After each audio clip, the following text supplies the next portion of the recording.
Assalamualaikum warahmatullahi wabarakatuh. Berjumpa kembali di channel ini. Salam sejahtera untuk kita semua, terkhusus Bapak Ibu guru yang sudah PG maupun yang belum mencapai passing grade. Berikut saya akan sampaikan informasi terbaru untuk menyelamatkan guru honorer. Namun sebelumnya, kepada Bapak dan Ibu yang baru bergabung di channel ini, saya mengundang Bapak Ibu sekalian untuk menjadi sahabat profesi guru dengan cara subscribe dan aktifkan loncengnya untuk mendapatkan informasi terbaru dari channel ini. Kami mengambil posisi dan berjuang di Panselnas untuk bagi guru-guru yang sudah lolos passing grade tapi belum dapat formasi, kita ingin dia tidak harus tes lagi, pada saat formasinya keluar dia langsung dapat. Itu adalah posisi Kemendikbud. Satu, pertama. Jadinya guru-guru honorer di luar, para organisasi-organisasi harus menyadari bahwa Kemdikbud ada di sisi mereka dan kami sedang berjuang setiap hari untuk meyakinkan perubahan, sehingga perubahan Permen Pan RB sehingga proses seleksinya itu bisa pada saat guru itu sudah lolos passing grade, kita ingin dia langsung dan formasinya terbuka, dia langsung dapat dan tidak perlu mengikuti tes lagi. Terima kasih Pak Ketua, Ibu Bapak Wakil Ketua, anggota Komisi 10 DPR RI. Selamat tahun baru 2022. Walaupun kita masih banyak tantangan ke depan, tapi saya optimis tahun ini transformasi pendidikan kita akan semakin positif. Untuk topik pertama, ini akan detailnya dibahas oleh mengenai guru honorer dan seleksi P3K akan dibahas oleh Dirjen GTK Mas Iwan, tetapi sebelum itu mungkin saya memulai sedikit sebagai intronya. Saya rasa masyarakat juga harus mengetahui bahwa kita punya undang-undang ASN yang mengunci dua hal dalam rekrutmen P3K ini.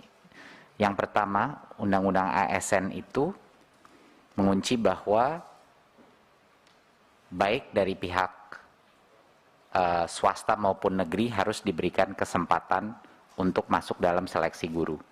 Jadi itu hal yang dikunci oleh undang-undang. Dan yang kedua adalah pegawai ASN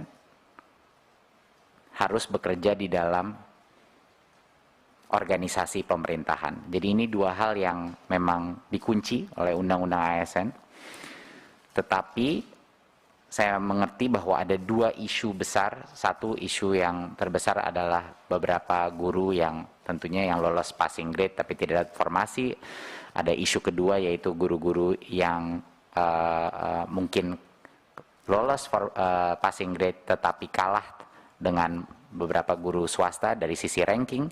Dan yang ketiga adalah isu beberapa yayasan yang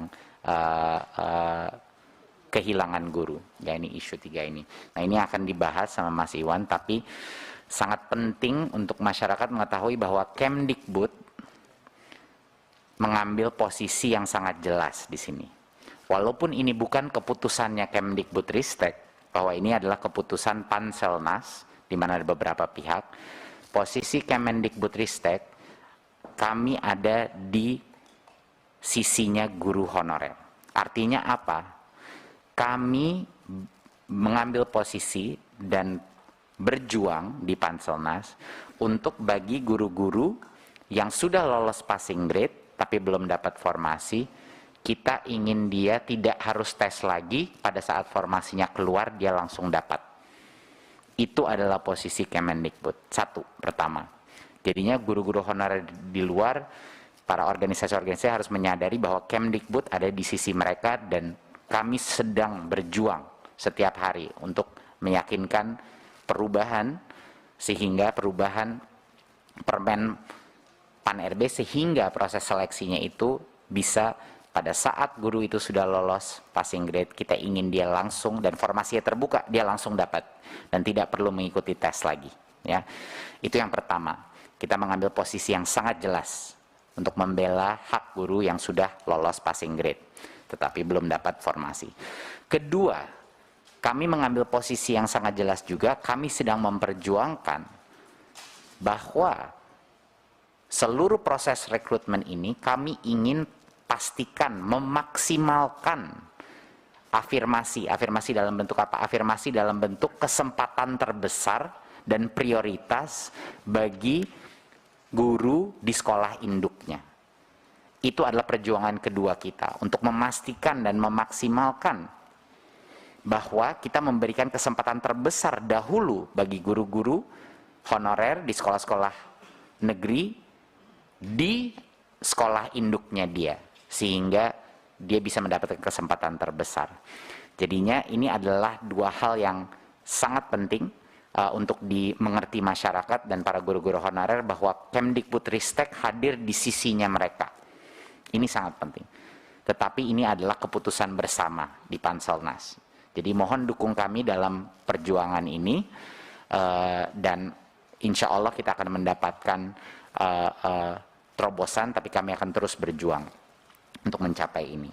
Ya, jadinya sekali lagi saya mengulang, Undang-Undang ASN mengunci bahwa partisipasi dari guru swasta itu diwajibkan oleh undang-undang. Mereka harus diberikan hak karena mereka juga guru yang diberikan hak untuk bekerja. Sama seperti kalau kita membuka rekrutmen untuk masuk kementerian, harus bisa diakses dari pihak swasta juga, gitu. Itu adalah undang-undang ASN. Dan yang kedua yang dikunci adalah ASN harus bekerja di dalam organisasi pemerintahan, tidak bisa bekerja dalam organisasi swasta. Itu dua hal yang dikunci. Jadi solusi kita apa? Tadi yang saya sudah bilang, kita harus membuat proses rekrutmen P3K ini lebih baik lagi, sehingga benar-benar memprioritaskan guru-guru honorer negeri di sekolah induknya dulu, kita berikan kesempatan. Dan yang kedua, yang sudah lulus passing grade jangan disuruh ngambil tes lagi. Pada saat formasinya tiba-tiba keluar, dia harusnya diamankan formasi itu untuk mereka. Ya, itu adalah posisi Kemdikbudristek.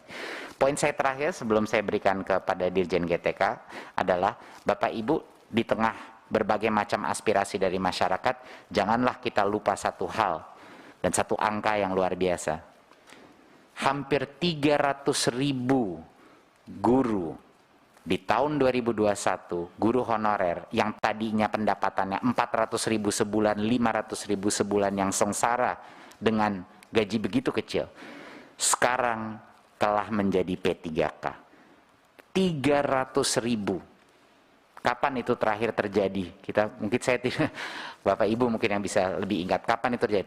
300.000 guru sekarang kesejahteraannya terjamin, yang tadinya tidak. Jadi itu menurut saya suatu hal yang patut juga dirayakan, walaupun proses seleksi ini masih tidak sempurna, dan kita terus akan perjuangkan hak-hak guru induk, guru honorer.